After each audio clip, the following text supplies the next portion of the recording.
जय लक्ष्मी माता जी और गणेश महाराज की जय। आज कार्तिक मास के कृष्ण पक्ष की चतुर्दशी तिथि है और आज ही मासिक शिवरात्रि और नरक चतुर्दशी का पावन दिन है। आइए हम आपको सुनाते हैं नरक चतुर्दशी के दिन सुने जाने वाली कथा। मान्यता है कि नरक चतुर्थी के दिन ही भगवान श्री कृष्ण ने नरकासुर का संहार करके धर्म की रक्षा की थी और संसार को भयमुक्त किया था। ऐसी भी मान्यता है कि इस दिन तेल का अभ्यंग स्नान, दीपदान और भगवान की पूजा करने से मनुष्य के सारे पाप नष्ट हो जाते हैं और उसे नरक के दुखों से भी मुक्ति प्राप्त होती है। तो आइए इस दिव्य भावना के साथ कथा सुनते हैं। चतुर्दशी की पावन कथा जो हमें सिखाती है कि सच्चा प्रकाश केवल दीप का ही नहीं बल्कि हमारे कर्मों का भी होता है। नरकासुर नामक एक महान पराक्रमी राक्षस था जो भूमि से उत्पन्न हुआ था। उसने देवराज इंद्र और संपूर्ण देवताओं को युद्ध में जीतकर देव माता अदिति के 2 तेजस्वी कुंडल छीन लिए थे। साथ ही देवताओं के तरह तरह के रत्न, इंद्र का ऐरावत हाथी, उच्च श्रवा घोड़ा, कुबेर की मणिमाणिक्य आदि और पद्मनिधि नामक शंख भी ले लिए थे। वह आकाश में विचरण करने वाला था और आकाश में ही नगर बनाकर उसके भीतर निवास करता था। एक दिन संपूर्ण देवता उसके भय से पीड़ित हो शचीपति इंद्र को आगे करके अनायास ही महान कर्म करने वाले भगवान श्री कृष्ण की शरण में गए। श्री कृष्ण ने भी नरकासुर की सारी चेष्टाएं सुनकर देवताओं को अभयदान देकर विनीतानंदन गरुड़ का स्मरण किया। सर्वदेव वंदित महाबली गरुड़ उसी समय भगवान के सामने हाथ जोड़े उपस्थित हो गए। भगवान सत्यभामा के साथ गरुड़ पर सवार हुए और मुनियों के द्वारा अपनी स्तुति सुनते हुए उस राक्षस के नगर में गए। जैसे आकाश में सूर्य का मंडल दीप्यमान होता है, उसी प्रकार उसका नगर भी उद्भासित हो रहा था। उसमें दिव्य आभूषण धारण किए बहुत से राक्षस निवास करते थे। वह नगर देवताओं के लिए भी दुर्भेद्य था। भगवान ने उसके कई आवरण देख चक्र से उन्हें काट डाला। ठीक उसी तरह जैसे सूर्य अंधकार को नष्ट कर देते हैं, आवरण कट जाने पर समस्त राक्षस शूल उठाए सैकड़ों और हजारों के झुंड बनाकर युद्ध करने के लिए चल पड़े। विजय की इच्छा रखने वाले निशाचर, तोमर, भिंदीपाल और पट्टिश आदि अस्त्र शस्त्रों से भगवान श्री कृष्ण पर प्रहार करने लगे। तब भगवान श्री कृष्ण ने भी शारंग धनुष लेकर उनके दिव्य अस्त्र शस्त्रों को काट डाला और अग्नि के समान तेजस्वी बाणों से उन सब का संहार आरंभ किया। इस प्रकार समस्त राक्षस मारे जाकर पृथ्वी पर गिर पड़े। संपूर्ण दानवों का वध करके कमल नयन भगवान पुरुषोत्तम ने पांचजन्य नामक शंख बजाया। शंखनाद सुनकर पराक्रमी दैत्य नरकासुर दिव्य रथ पर आरूढ़ होकर भगवान से युद्ध करने के लिए आया। उन दोनों में अत्यंत भयंकर घमासान युद्ध हुआ जो रोंगटे खड़े कर देने वाला था। वे दोनों बरसते हुए मेघों की तरह हजारों बाणों की झड़ी लगा रहे थे। इसी बीच में भगवान वासुदेव ने अर्धचंद्राकार बाण से उस राक्षस का धनुष काट दिया और उसकी छाती पर महान दिव्यास्त्र का प्रहार किया। उससे हृदय विदीर्ण हो जाने के कारण वह महान असुर पृथ्वी पर गिर पड़ा। तब भूमि की प्रार्थना से भगवान श्री कृष्ण उस राक्षस के समीप गए और बोले, तुम कोई वर मांगो। ये सुनकर राक्षस ने गरुड़ पर बैठे हुए भगवान श्री कृष्ण से कहा, संपूर्ण भूतों के स्वामी श्री कृष्ण, मुझे वरदान की कोई आवश्यकता नहीं, फिर भी दूसरे लोगों के हित के लिए आपसे एक उत्तम वर मांगता हूँ। Madhusudan, I just deleted ChatGPT. फिर भी दूसरे लोगों के हित के लिए आपसे एक उत्तम वर मांगता हूँ। मधुसूदन, जो मनुष्य मेरी मृत्यु के दिन मांगलिक स्नान करे उन्हें कभी नरक की प्राप्ति न हो। एवं अस्तु कहकर भगवान ने उसे वह वर दे दिया। नरकासुर ने ब्रह्मा और शिव आदि देवताओं द्वारा पूजित वज्र और वैदूर्य मणि से बने हुए नुपुरों से सुशोभित और शरतकाल के खिले हुए कमल के समान कोमल भगवत चरणों का दर्शन करते हुए अपने प्राणों का परित्याग किया और श्री हरि का सारूप भी प्राप्त कर लिया। इसके बाद देवता और महर्षि आनंद मग्न होकर भगवान के ऊपर फूलों की वर्षा और स्तुति करने लगे। इसके बाद कमल नयन भगवान श्री कृष्ण ने नरकासुर के नगर में प्रवेश किया और उसने बलपूर्वक जो देवताओं का धन लूट लिया था वो सब उन्हें वापस कर दिया। देव माता अदिति के दोनों कुंडल, उच्च श्रवा घोड़ा, ऐरावत हाथी और दीप्तिमान मणिमय पर्वत, ये सारी वस्तुएं भगवान ने इंद्र को दे दी। बलवान नरकासुर ने समस्त राजाओं को जीतकर सभी राष्ट्रों से जो 16,000 कन्याओं का अपहरण किया था, वे सब की सब उसके अंतःपुर में कैद थीं। सैकड़ों कामदेव की शोभा को तिरस्कृत करने वाले महापराक्रमी श्री कृष्ण को देखकर उन सब ने उन्हें अपना पति बना लिया। तब अनंत रूप धारण करने वाले भगवान गोविंद ने एक ही लग्न में उन सब का पानी ग्रहण किया। नरकासुर के सभी पुत्र पृथ्वी देवी को आगे करके भगवान गोविंद की शरण में गए। तब दयानिधि भगवान ने उन सब की रक्षा की और पृथ्वी के वचनों का हर आदर महीने करते के हुए कृष्ण उन्हें पक्ष की नरकासुर के चतुर्दशी राज्य पर तिथि स्थापित कर दिया। भोलेनाथ को समर्पित होती है। तो आइए आज इस पावन दिन पर सुनते हैं मासिक शिवरात्रि की कथा। मृत्यु को कोई जीत नहीं सकता। स्वयं श्री ब्रह्मा जी भी चतुर्युगी के अंत में मृत्यु के द्वारा पर ब्रह्म में लीन हो जाते हैं, लेकिन भगवान शिव ने कई बार मृत्यु को पराजित किया है, इसलिए वे मृत्युंजय और काल के भी काल महाकाल कहलाते हैं। ईश्वर के प्रिय भक्त का स्वामी स्वयं ईश्वर ही होता है, उस पर मृत्यु का भी अधिकार नहीं होता। मृत्यु के देवता स्वयं यमराज भी ईश्वर के भक्त पर जबरदस्ती करें तो यमराज जी भी मृत्यु से अछूते नहीं रह सकते। यह प्रसंग कोई काल्पनिक नहीं बल्कि महान शिव भक्त राजा श्वेत के जीवन में घटित घटना पर आधारित है। प्राचीन काल में कालंजर में शिव भक्त राजा श्वेत राज्य करते थे।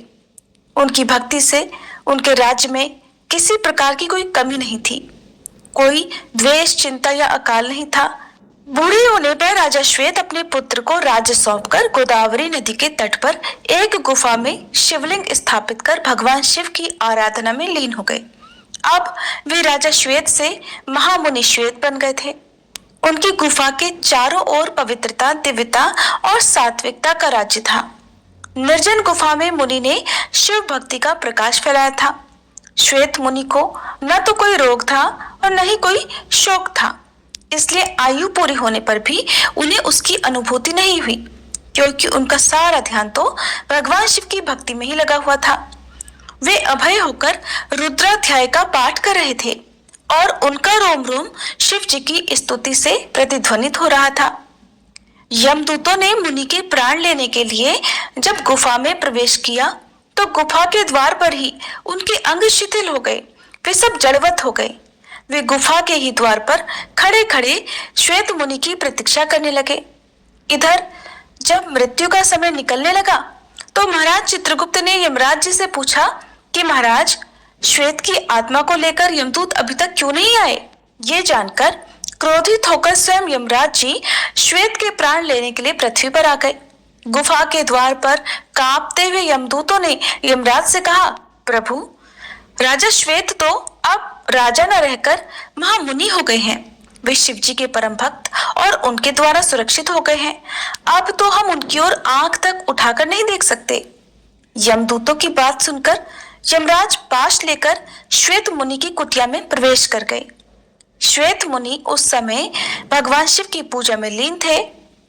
अपने सामने विकराल शरीर वाले मृत्यु के देवता यमराज को देखकर वे चौंक पड़े और शिवलिंग को पकड़ते हुए यमराज से कहा, देव, आप यहाँ क्यों पधारे हैं?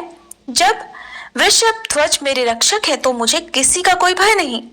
महादेव इस शिवलिंग में विद्यमान है, इसलिए आप यहाँ से चले जाइए। तब यमराज जी ने कहा, श्वेत, तुम मुझे नहीं जानते, तुम्हें मुझसे कोई भी त्रिदेव यानी ब्रह्मा, विष्णु, महेश भी नहीं बचा सकते। मैं तुम्हें यमलोक ले जाने के लिए आया हूँ। श्वेत मुनि ने निडरता से शिवलिंग को अंगों में भरते हुए यमराज से कहा कि आपने काल के भी काल महाकाल की भक्ति को चुनौती दी है। उमापति महादेव कण कण में विराजमान है और उनको पुकारने पर वे अपने भक्त की रक्षा करने के लिए अवश्य आते हैं। तब यमराज बोले कि मुझे शिवजी से भी कोई भय नहीं। ऐसा कहते हुए क्रोधित होकर यमराज ने हाथ में पाश लेकर श्वेत मुनि पर फंदा डाल दिया। श्वेत मुनि की रक्षा कर रहे भैरव बाबा ने यमराज को वापस लौट जाने की चेतावनी दी। शिव भक्त पर मृत्यु का आक्रमण भैरव बाबा को बर्दाश्त नहीं हुआ और उन्होंने यमराज पर प्रहार कर दिया, जिससे मृत्यु के देवता वहीं शांत हो गए।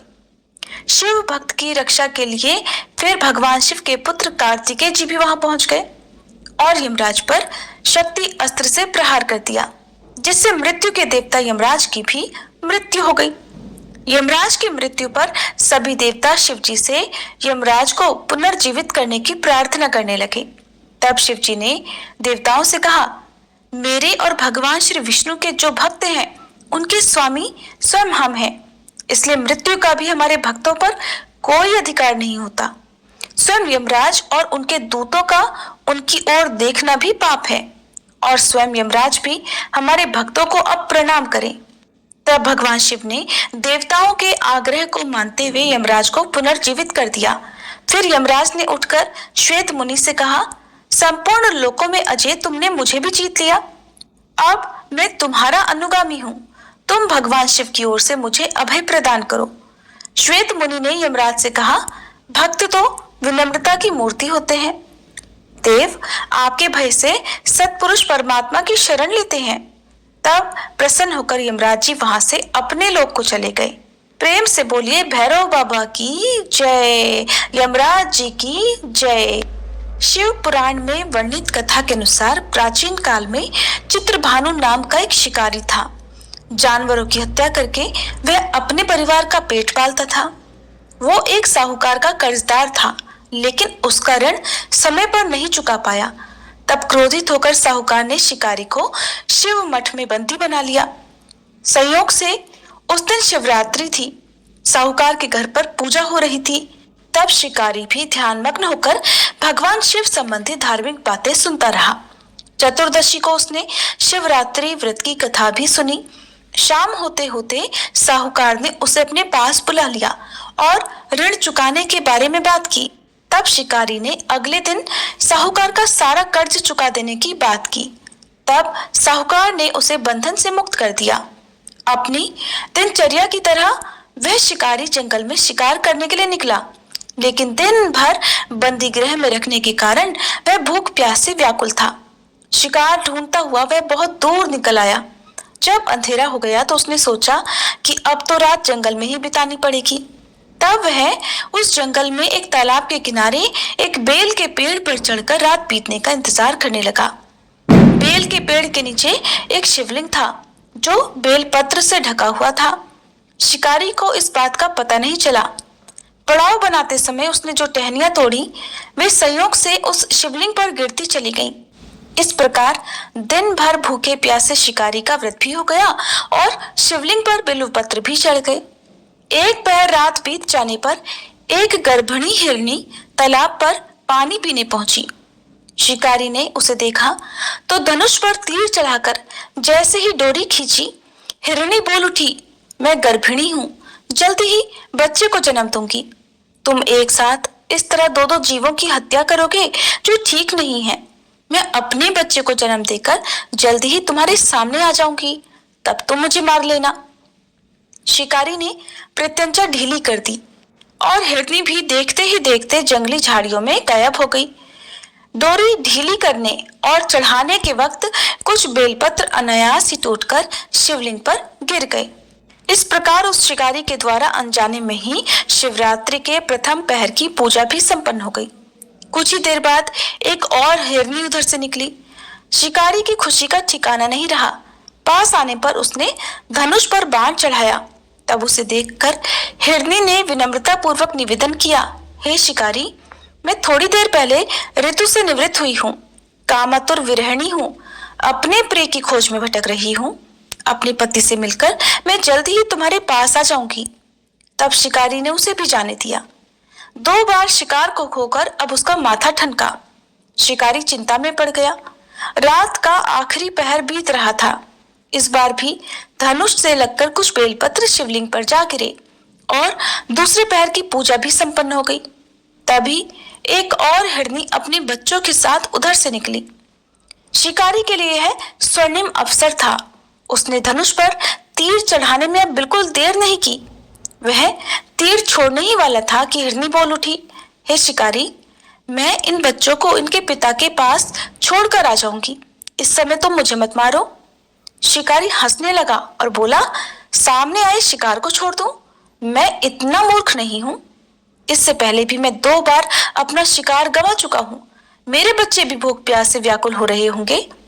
उत्तर में हिरनी ने कहा, जैसे तुम्हें अपने बच्चों की ममता सता रही है, ठीक वैसे ही मुझे भी। शिकारी, मेरा विश्वास करो, मैं इन बच्चों को इनके पिता के पास छोड़कर तुरंत वापस लौट आऊंगी। हिरनी का दीन स्वर सुनकर शिकारी को उस पर दया आ गई। उसने उस हिरनी को भी जाने दिया। शिकार के अभाव में तथा भूख प्यास से व्याकुल शिकारी अनजाने में ही बेल वृक्ष पर बैठा हुआ बेलपत्र तोड़ तोड़कर नीचे फेंकता जा रहा था। सुबह होने को ही तो उसे एक हष्ट पुष्ट हिरन उसी रास्ते पर नजर आया। शिकारी ने सोच लिया कि इसका शिकार तो वह अवश्य करेगा। शिकारी की तनी प्रत्यंचा देखकर वह हिरन विनीत स्वर में बोला, हे शिकारी, अगर तुमने मुझसे पहले आने वाली 3 हिरनियों और छोटे छोटे बच्चों को मार डाला है तो मुझे मारने में भी देर मत करो।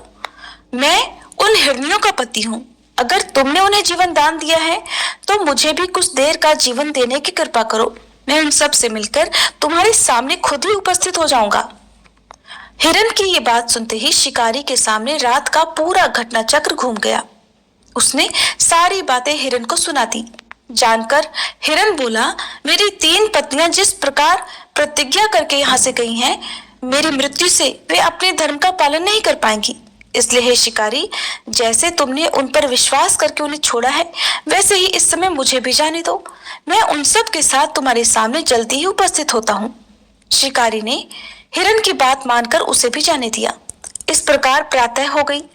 उपवास, रात्रि जागरण और शिवलिंग पर बेलपत्र चढ़ाने से अनजाने में ही उस शिकारी से शिवरात्रि की पूजा भी पूरी हो गई। पर अनजाने में ही की गई पूजा का परिणाम उसे तत्काल मिल गया। शिकारी का हिंसक हृदय निर्मल हो गया, कोमल हो गया। अब उसके हृदय में भगवत शक्ति का वास हो गया। थोड़ी ही देर बाद देखते ही देखते वह हिरन अपने पूरे परिवार के सहित उसके सामने उपस्थित था ताकि वह उन्हें मारकर शिकार कर सके। किंतु जंगली पशुओं की ऐसी सत्यता, सात्विकता और सामूहिक प्रेम भावना देखकर शिकारी को बड़ी ग्लानि हुई। उसे खुद से बड़ी शर्मिंदगी हुई। उसने उस मृग परिवार को जीवन दान दे दिया। अनजाने में शिवरात्रि के व्रत का पालन करने पर भी शिकारी को अंत में मोक्ष की प्राप्ति हुई। जब मृत्यु काल में यमदूत उसके जीव को ले जाने आए तो शिव गणों ने उन्हें वापस भेज दिया और शिकारी को शिवलोक ले गए। भगवान शिव की कृपा से ही अपने इस जन्म में राजा चित्रभानु अपने पिछले जन्म को याद रख पाए तथा महाशिवरात्रि के महत्व को जानकर उसका अगले जन्म में भी पालन कर पाए। हर हर महादेव, जय भोलेनाथ। तो दोस्तों, आपको हमारी ये कहानी कैसे लगी, नकर चतुर्दशी और महाशिवरात्रि की? उम्मीद करती हूँ आप सबको हमारी यह कहानी पसंद आई होगी। तो कमेंट बॉक्स में लक्ष्मी माता की, गणेश जी की जय जरूर लिखें और आपको और आपके परिवार को छोटी दिवाली की ढेर सारी शुभकामनाएं। धन्यवाद।